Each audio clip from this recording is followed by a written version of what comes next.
I forgot we were doing this, and I was like, oh, man, I am not in the mood. And then I went, oh, wait, it's Joe Wooten. I won't have to talk at all. I won't have to talk at all. I'll make it easy on you. I'll do all the talking. Well, my initials are literally JAW. Joseph Allen Wooten, Jaw. Just start jawing.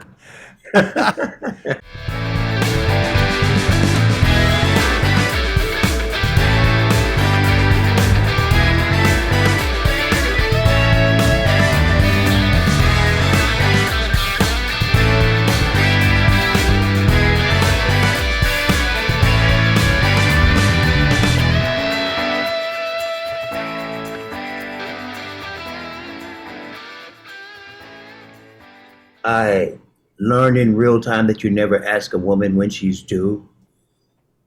Oh. Yeah. Asked her when she was due, man, and she wasn't pregnant. And there's no exit out of that one. Yes. No. You just got to wait for Father Time to work his magic. It's like 5 seconds ago, 10 seconds ago, 15 seconds ago. Okay, it was an hour ago. She's in another place. Maybe she forgot, but I'll never know. Oh, man, it was awful.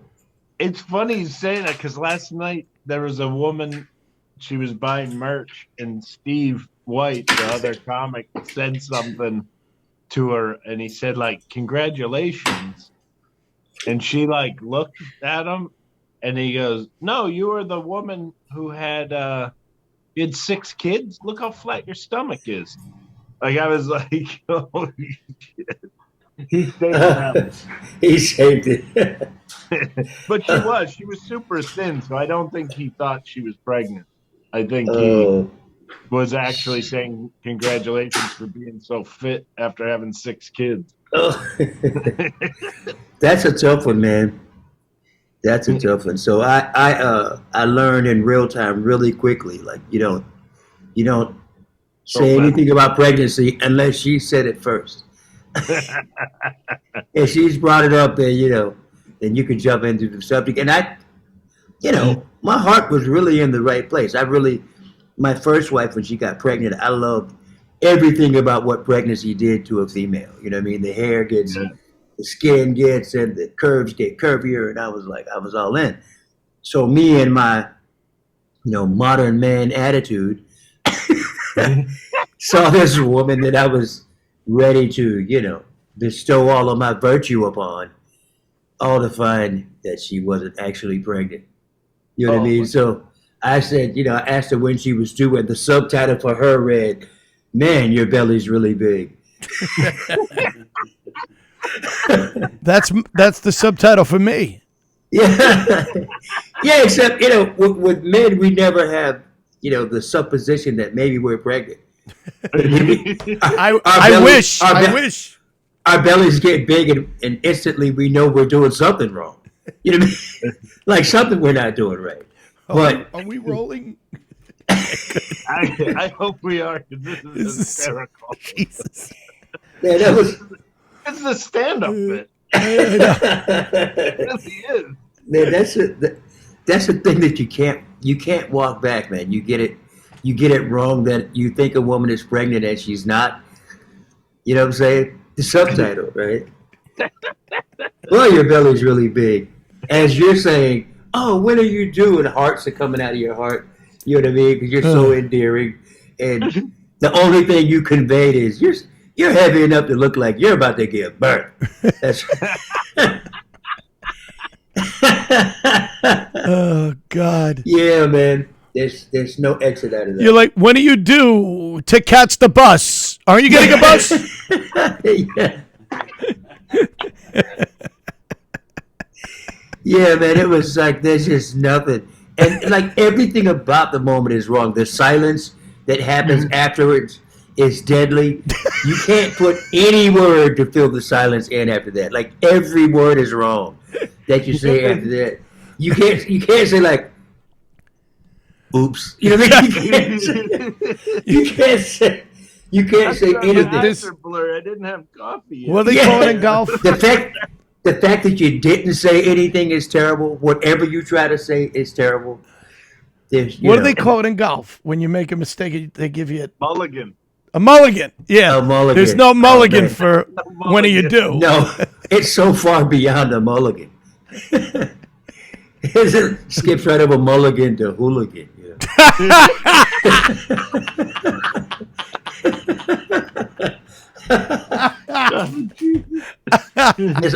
It was awful, man. It makes it even worse because I was trying to be my best self. You know what I mean? Yeah, I was trying.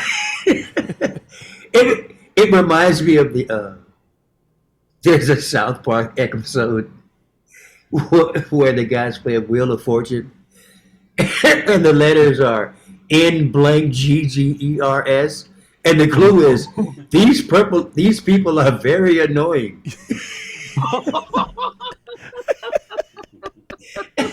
And the guys South Park, right? South Park, yeah. Yeah. The guy's sweating. You can see the sweat coming off him. These people are very annoying. And the letters N blank GGERS. So he's like, and the clock is ticking. So he says, and you see the camera. You see the black camera guy's looking black, around the camera, and he's black. and the guy's like, is it niggers? And the guy goes, no, it's naggers.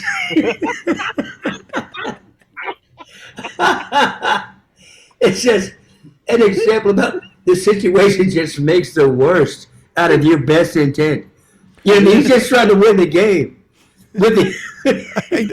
All right. Somehow Okay. the two don't meet. Like, there's a big difference between thinking a girl's pregnant and what you just said about South Park. No, the difference There's is no reversing it. exactly. There's no reversing. There's no reversing it. That's true. And There's no taking it back.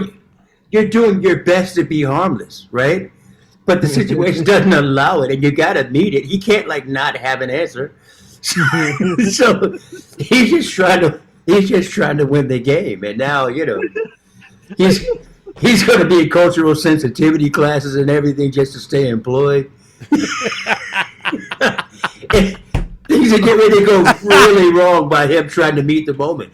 And me, I'm doing my best to be my best self, and just messed up the moment and entered a related zone of not being able to redeem yourself for missing the moment. I mean, you can't blame him for these people are very annoying. It's N blank GGERS. You know what I mean? I'm not sure if I'd have said naggers. You know what I mean? I'm not sure if I'd have gone, you know what? Naggers. Those darn naggers. They bother me every day. Wow. As you're telling the story, I remember the cameraman going, Yeah. Yeah. The cameraman, he looks from behind the camera. He already knows what's going to happen, You better not say it, baby. By the way, you're the only person on this podcast who could use that. Well, yeah, there's that. I saw a guy. He did a good thing on why only certain people can use certain words, and he gave the example of women. When they go, "Come on, bitch ass, let's go." You can't then jump in and go, "Yeah, bitch, come on, let's go." Right? There's certain situations where only certain people can participate. yeah. Right? Women can call themselves bitch all day long. You can't jump in and then go, yeah, or your favorite pet word for your mate. You can't go, come on, honey pie, let's go. Your best friend can't come in and go, yeah, come on, honey pie. Mark, you can. You can. Yeah, except unless you have a prior commitment. I was just on a podcast, and they've taken the podcast down because the two hosts got into a huge fight. But they were talking about how we should have freedom of speech. You should be able to say anything you want. And I was like, I don't agree with that. I don't either. You can say anything. I mean, that's the case right now. Nobody. Yeah, there will be repercussion. Absolutely, we have free speech. Yes. We don't have life without repercussions. That's right.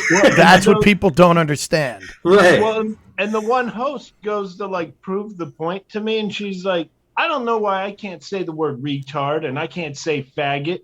You know, if you want to say something, if you want to say the N-word, you can say the N-word. And I go, I noticed you use the word N-word. Yeah. Exactly. You didn't Exactly. say the word. Free speech is like physical freedom. We have it. Like I could jump off this balcony, nobody will stop me. I can't jump off the balcony and continue to work because there's consequences. You know what I'm saying? You can use the N-word, it's going to be the end of your career because the rest of life exists on the other side of free speech. Oh man. I love this. Yeah, nobody's going to stop you from doing it, but life has hard rules, and then they have the things that are just true. And you know, life comes with history. Life comes with history. Like women know that how they talk to each other is not the same as how men talk to each other, and men have actually, you know, when the country was built, you know, and like, you know, they'll talk of the country as like when the people demanded that we have rights for ourselves, so they did the Bill of Rights. It wasn't all the people that were talking. Right. It was white men. That one didn't even apply to white women. No. You know what I mean? Demanding the right to vote didn't even apply to women of the same race. Mm-hmm. Even when black people got the right to vote, it says on our amendment, this does not apply to the Indian. You know, yeah. Like we got the right. We're like, okay, it's like Blazing Saddles when they go, okay, but this doesn't apply to the Irish. Not the Irish. I love that. Yeah, I love that movie. That's one of the greatest movies. And then finally the guy goes, okay, everybody. Well, that's kind of what the country. So women know that, so they could talk to themselves in a way that men can't join in. Come on, bitch ass, that's better. You can't then jump in and go, yeah, bitch, come on. You heard it, bitch. Get after the, you know, give me a sandwich, bitch. You can't do that because that's life. You're free to say it. You know what I mean? You're free to say it, but your marriage will probably change. You know what I mean? I have the right to free speech. Yeah, exactly. Exactly. It's the same thing. It's the same thing with what we now, which we're, you know, we'll argue free speech, but we're smart enough to say the N-word as opposed to just saying the word out. Naggers. You know, I meant naggers. You're so annoying, you naggers. So yeah, I mean, free speech exists, but so do consequences. As I said, I could jump off the balcony. I'm free to do it. Nobody's here to keep me from jumping off the balcony, but I know the result of jumping off the balcony. Yeah. I mean, it's, and when I talk to young comics, they always say like, well, I don't know why I have to work clean. I go, you don't have to. You just won't get as much work. Yeah, it's the thing about knowing your audience and what to deliver to be effective. Even playing music, I'm aware that I like jazz more than a lot of my audiences do, right? Yeah. So if my jazz stuff, a lot of times I'll deliver it with R&B. I'll put it in a package of R&B because I understand what my audience likes. When we go to Europe, we can play more jazz because they're more they're more receptive to it. Yes. And that's the thing. As culture moves, the rules move. Right. But certain things, if you're going, especially in comedy, where everything is knowing your audience, you got to know where things like the N-word sit in your audience, and that's what what's his name, the one that was on Seinfeld, Michael Richards. That took the risk of just letting the word rip. Well, I don't know. Yeah, but I don't know what the hell he was doing. I think he was trying to prove that he was an edgy comic. I think he was playing a character and got. But you know, that one, I just knew that he really got it wrong. It didn't bother me that much because I think what people underestimate with black people and the N-word, we're more used to it than you think we are. You know what I mean? Like, your parents have, you're growing up, your parents have spent their whole time letting you know that you're not one.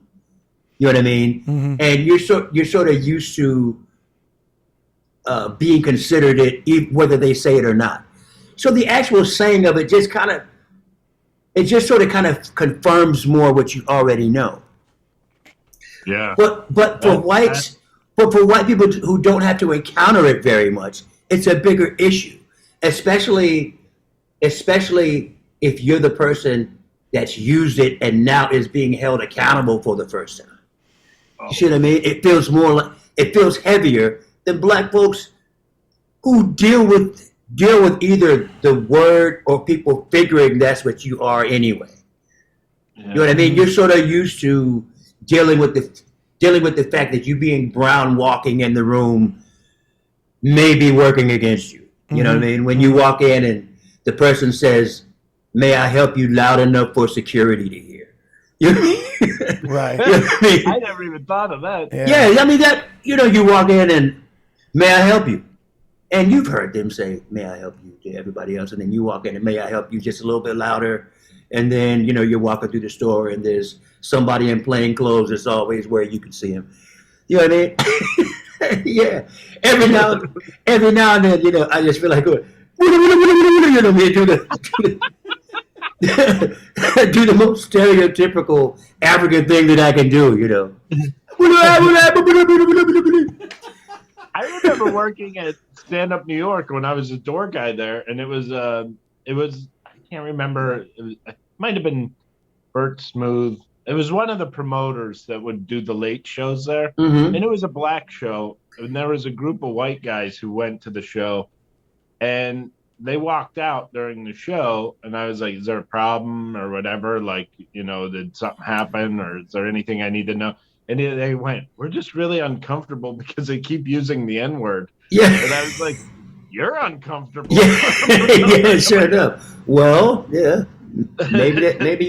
Maybe you'll learn something, maybe you won't. But I mean, it's that's the difficult part. That's the difficult part about like what we consider racism, because you're unsure how much of it is just in your head and how much of it is going on. But even in that particular case, what everybody should be aware of, even more so than whether you're seeing actual racism or whether it's imagined, we should be aware of where that potential comes from and how we can get rid of the potential that it's the truth, right? Yeah. Because we have a collective history that makes the potential so possible that somebody who's grown up with more of it, it's easy for them to assume that there's some there that isn't. In the same way, there's some that have never seen it to assume that it's never there. And we have a collision of that in our country, and it's only solved by all the sides having a conversation with each other, like we're doing now. You know what I mean? Yeah. You have a conversation with it, and the conversation is seldom as big a deal as the fear of it is. Mm-hmm. Seldom is it. Some of them go wrong. You know what I mean? You get the wrong personalities together discussing it, and then all of a sudden, we see the things that we've seen before. But most of the time when reasonable people sit down to have a real conversation, we can get past it. You know what I mean? No, it's naggers. But I agree with you, but I think a big part of the problem isn't this, and it is like it's when a bunch of guys get together or people get together and they're all of different races and we all hang out and you start to laugh and joke and make fun of each other, and you realize that's a way to bond each other even more together and realize we're not really any different. The problem to me seems to be that there's a lot of white rich press people who put things out and go, "See what they did? This is wrong." And it has nothing to do with the group of people that they're talking about. The group of people they're talking about had no say in it. They are the ones who went, "See, how bad is this? This is terrible. Oh my God." And you go, "Oh my, what just happened there?" But it's because division sells press, dude. I mean, let's face it, division sells papers. People Yes, it getting does. along. No one watches the news to see people get along. That's the sad part to me in this country right now. Well, that's the truth. But that's why musicians, politicians, entertainment, creativity moves culture forward because we help to make those people who can't have the conversation still take a real look at it and learn something through their laughter or through their enjoyment of that music or through the thing that they saw in that movie that they wouldn't have had in their conversation with people that think alike. Mm-hmm. Right? Like, it's the reason why. It's the reason why. If left alone, culture will evolve. People will evolve. Like when my parents grew up in North Carolina, it was the law. Jim Crow was the law, right? White man comes down the street, you get out the sidewalk, you keep your eyes averted down. That was the law in the South for hundreds of years. And it was a law in a lot of places around the world, you find. That's what Gandhi was fighting against in India. That's what they're all over Africa. That was the case. Fast forward to the next generation, you know, the civil rights laws get passed. That's no longer the law.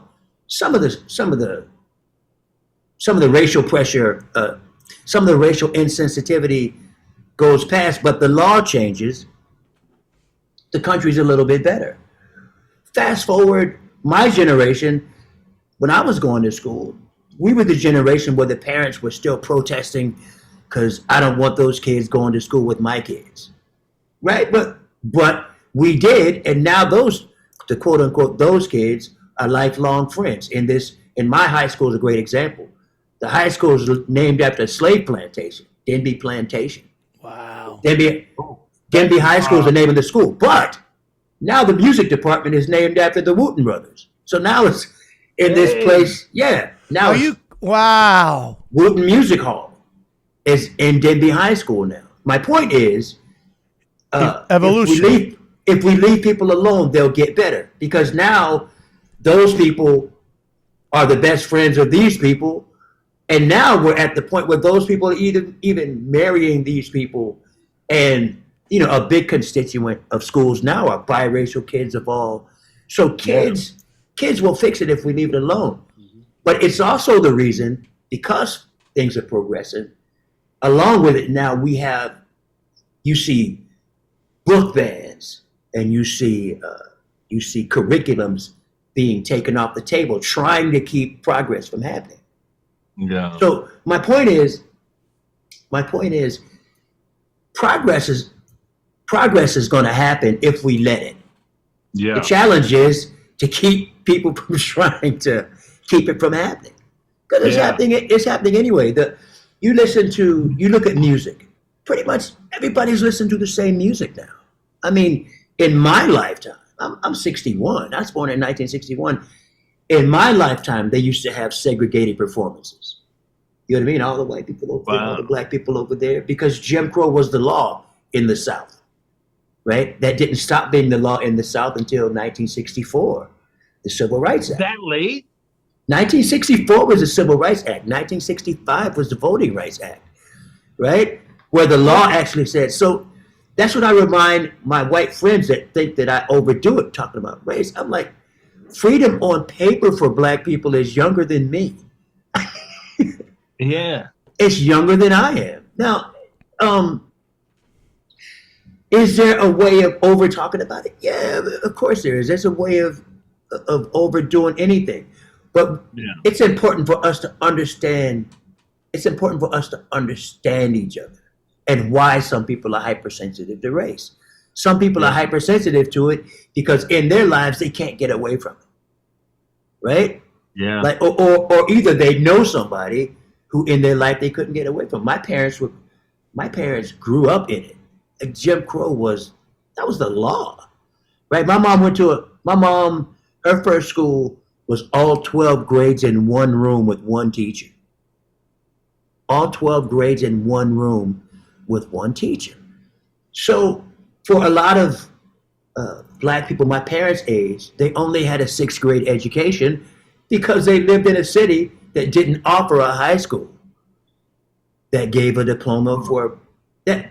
That's one generation back from me.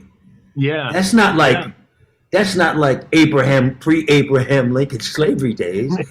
This is like my mom and my dad. Now, fortunately, in my mom's rural North Carolina town, they built a high school of which my mom was the valedictorian. Right? My mom wrote her alma mater too. She wrote the words to her alma mater. The music teacher did the music. My brother Reggie wrote the alma mater and the music to our high school in Virginia. That's awesome. But my point is, Wow. the country is still Look at what growth. developing, and some of the worst parts of our country are just recently starting to undo. I mean, the fact that my parents were able to get a high school diploma and some weren't is just one generation back from me. I have a music friend whose dad moved from Memphis to Nashville because he could get a high school diploma in Nashville that he couldn't get in Memphis. And it's his dad. This kid is probably 6, 7 years younger, maybe 5 years younger than me. You know what I mean? So I recognize that the average white person probably doesn't know that statistic. And I'll give him some grace, him or her some grace because of it. But the conversation, I feel like if a person has a conversation with me, they'll learn something because I think that I can talk to anybody without it turning toxic. I hope that's one of my superpowers. I feel like it is. But if we mine is I can eat a lot. That's my. I just feel if we talk more, we'll fight less. You know what I mean? I agree. I totally agree. Even if we talk in a mean way, right? If we're talking, it's a start. Sometimes, especially now that every human has a gun, a lot of times we never get to the talking. Yeah, that's true. Yeah. It's funny the generations how they grow because I grew up. My family is pretty progressive. If you in the terms of they came over from Italy, they became citizens. My grandparents, but he worked in a coal mining town in central Pennsylvania. Everybody there was Italian. Yeah, right. So I was in high school, and I remember it was in May because it was my birthday. It was my senior year. We're in the backyard at my grandma's house. It's this really nice suburban, house or whatever. And I remember a little kid rode by on a bike, and my grandma jumps out of her seat. And she goes, "Oh my God, everybody, look, there's a colored kid." And she ran to the front yard. She was so excited. She was in her 80s. Yeah. And probably hasn't seen a person of color in 50 years. Wow.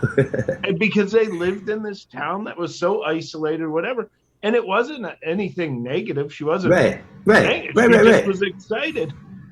She said that they do this summer camp where they bring the kids from the city out to the country to see how the country is, go fishing and hiking and whatever. But she was so excited. I remember thinking, because a senior from Youngstown, Ohio, and I'm sitting there going holy shit, Nona's never seen a black kid.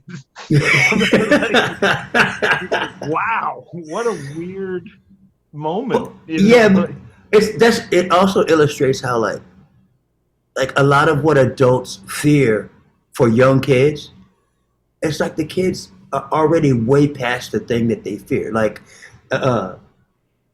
you were saying, you were saying they're just seeing a black kid for the first time, right?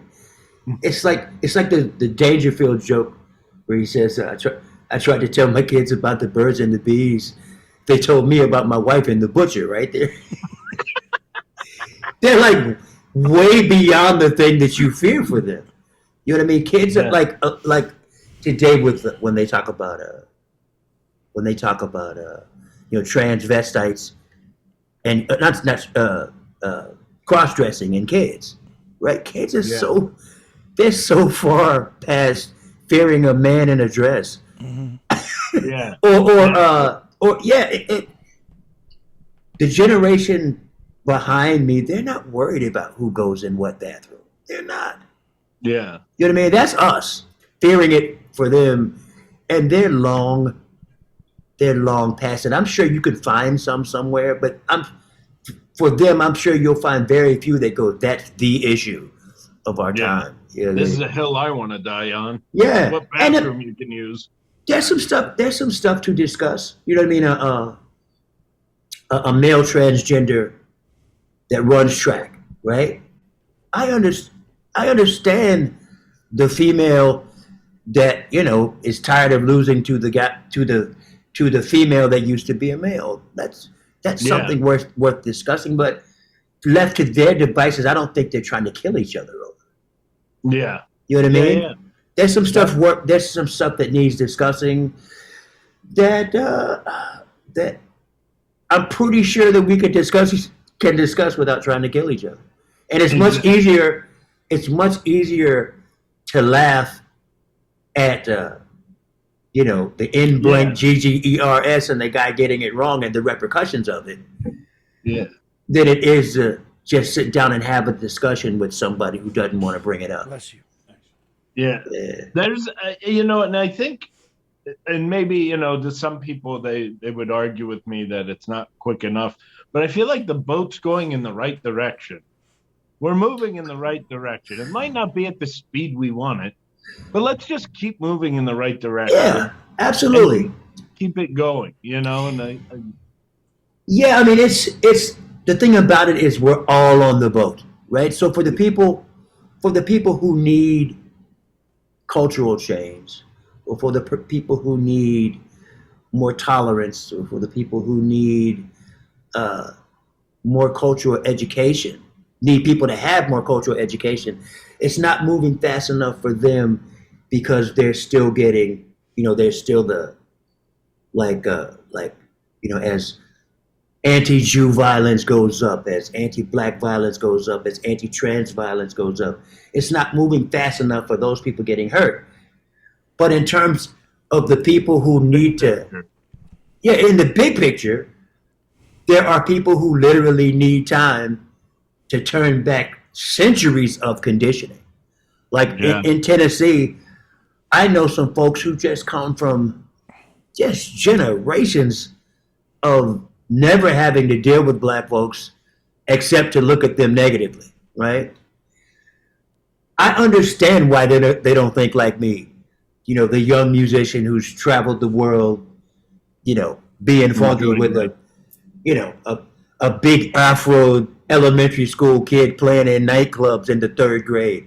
I understand why they're not as forward thinking as me, right? And I'll give them time as best I can. But I think we're headed one of the things that makes me know we're headed in the right direction is the effort that's being put out to make sure that we don't keep progressing. Right? They're taking books out of school and they're banning curriculums because we're moving forward and they're trying to slow it down. Right? If we weren't making progress, heck, Martin Luther King still be alive. Malcolm X still be alive. Bobby Seale would still be alive. And all those other people who got killed because they were making progress faster than the country wanted to go.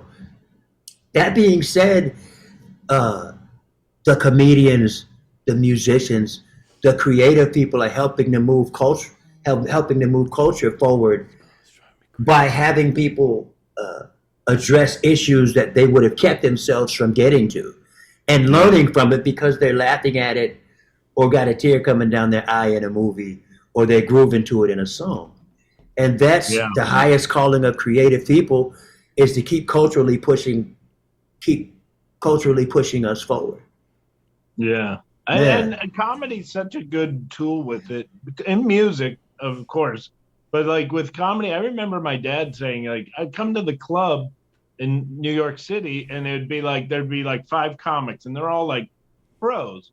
And it'd be like the black guys making fun of the white guys making fun of the Chinese guys making fun of the Jews, the Jewish comics making fun of, and he goes, everybody's shitting on each other and we're all getting along and laughing at it. Right. Nobody got bent out of shape. Right. And so when does the good of that when is the sour part point in where it's like, we have to stop. You can't say that. You can't do that.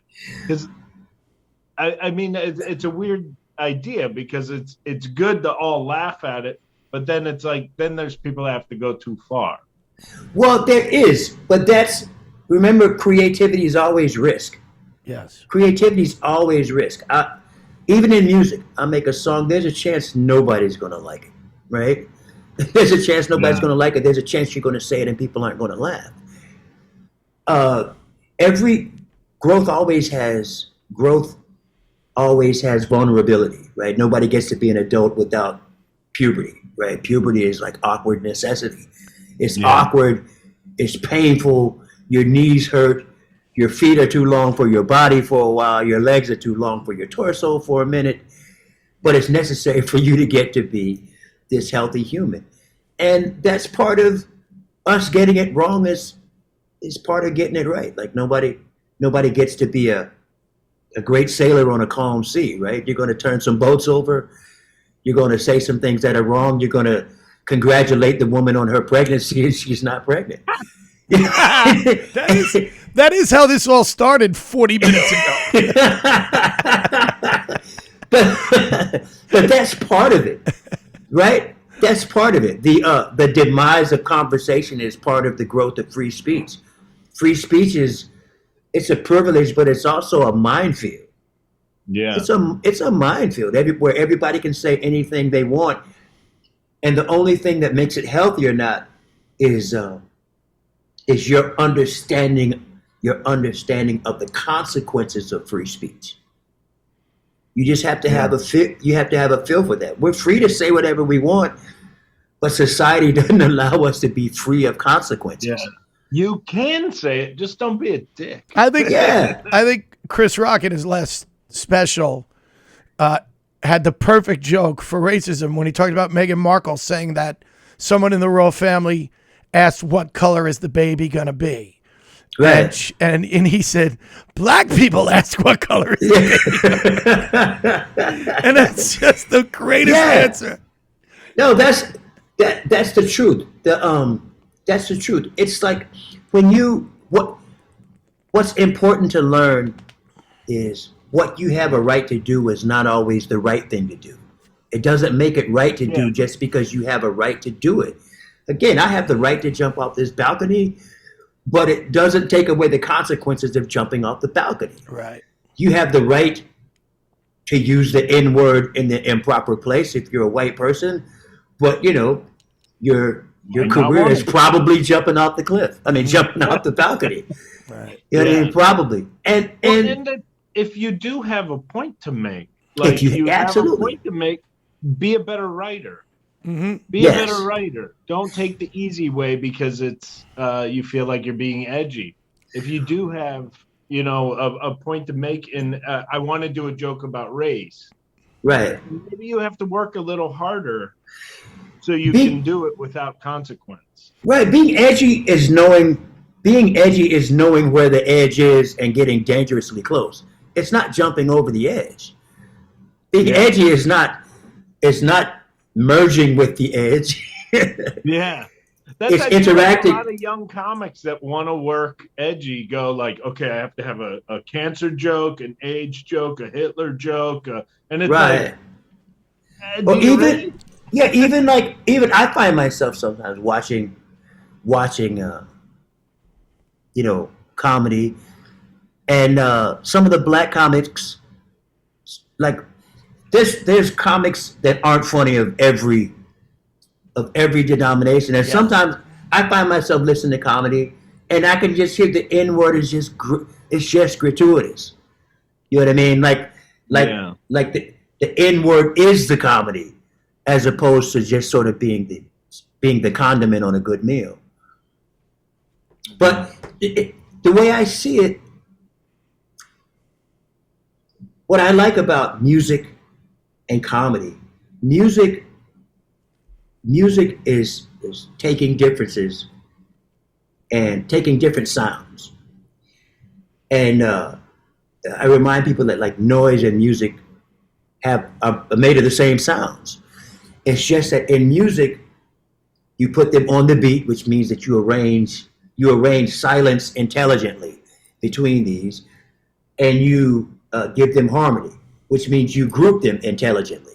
So you group them intelligently this way, and in sound, it gives you music.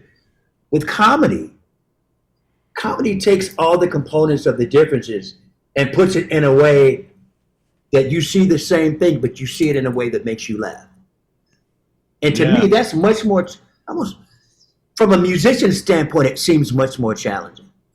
But to make somebody take a look at the same stuff and arrange it in a way that now it makes them laugh, like the N word, right, which nobody wants to approach, right? But N blank GGERS, these people are very annoying, and his brain goes where everybody's brain is, and he goes, no, it's naggers. Makes you see the humor of a situation that would normally make us throw hands, and that's good. That's good that we can lighten things up a little bit, because it's not what you sort of learn from that. It's not the word per se. It's what the word represents. Like I've heard the word before. You just go, there it goes again. But it cuts a lot deeper when you get treated like one, whether they say it or not. It's the intent more than absolutely. The word. Absolutely. You could be saying, leaf, but with that intent, the word leaf is now. Well, here's a great example. You see the young child talking about how pretty that pussycat is. If they don't say cat, right? You know what I mean? Now they got soap in the mouth. You're taking away the Xbox. You can't use a cell phone and obviously, it's more than just what the words are. Yeah. So, and with intent. The Italians are the king of it, where they call you, chief or hey boss. Like, right. You should be happy he's calling you chief or boss or buddy, but the way buddy. He's saying it. Exactly. Yeah. Yeah, Halls. Let me tell you something, Halls. Buddy. Tell you something, buddy. You're everything but that person's buddy, right? Yes. Tell you something, buddy. Uh-oh. Here we go. Yeah.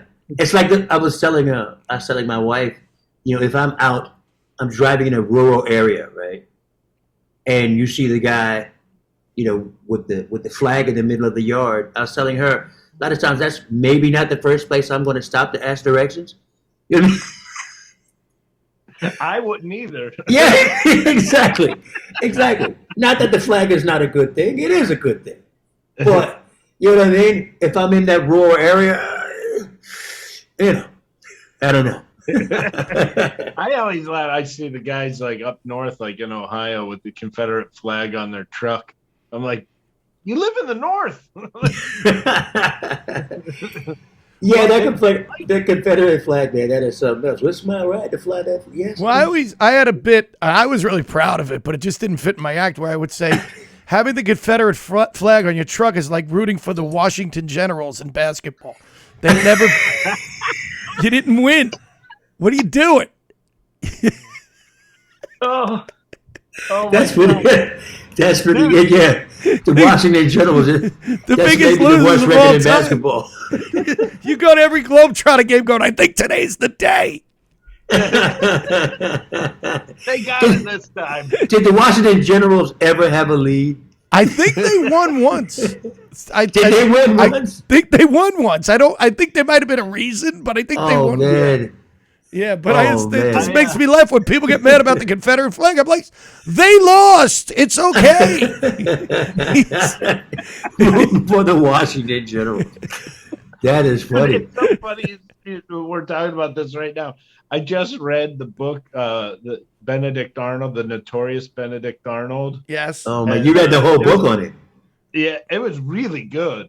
And they were talking about the Washington's Crossing, the big famous Revolutionary War where the brigade they crossed Delaware. In Delaware. Snow, barefoot. Right. Yeah, it was freezing.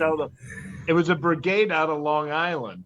Yeah. And I was in Long Island when I was reading it. So I did a bit, and I wanted to put it in my act because I was like, there was a bunch of guys from Long Island. You know why they didn't have shoes? They were Italian guys going, "Hey, these are Gucci's. I'm not getting them."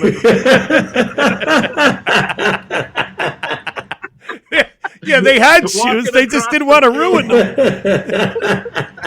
Holding their shoes, walking across the field. Like, whoa, these are expensive. Hey. That's funny. They go up to Washington. They go up to Washington going, "Where'd you get those teeth? I got a guy." He'll hook you up. Something nice. Yeah. Well, you were right. You were right. You weren't going to get a word in.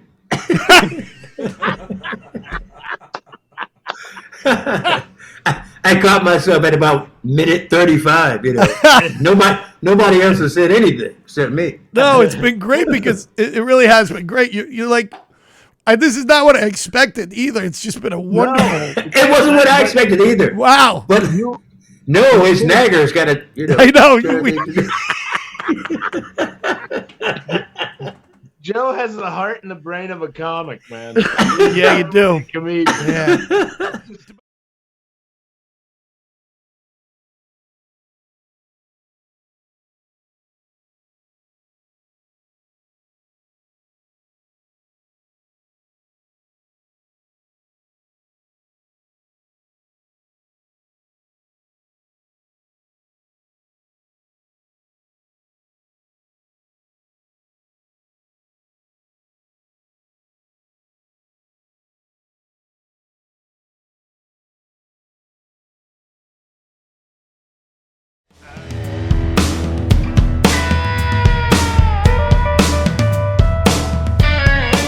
Joke when I don't have my shirt on, I look like a kangaroo with all the kids home.